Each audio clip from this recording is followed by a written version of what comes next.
Saglit lang, pwede ba kita ipag-pray muna? Panginoon, maraming salamat po sa mga oras na ito.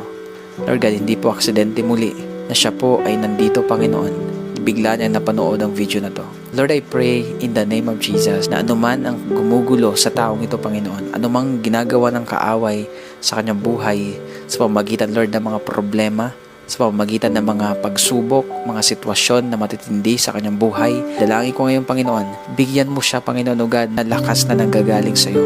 Ano man ang kanya pong dinadala sa mga oras na to, Panginoon. Lord, maaaring ang taong ito, wala po siyang ibang mapagsabihan sa sobrang bigat na kanyang nararamdaman. Maaaring ang taong ito ngayon, Panginoon, hindi po niya alam kung saan siya lalapit at kung ano po ang kanyang gagawin. Napatanong na siguro ang taong ito, Panginoon, na may Diyos kaya na nagmamahal sa akin?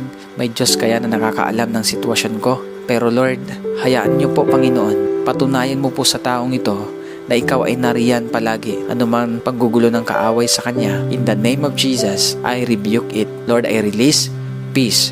I release joy. I release strength. I release life.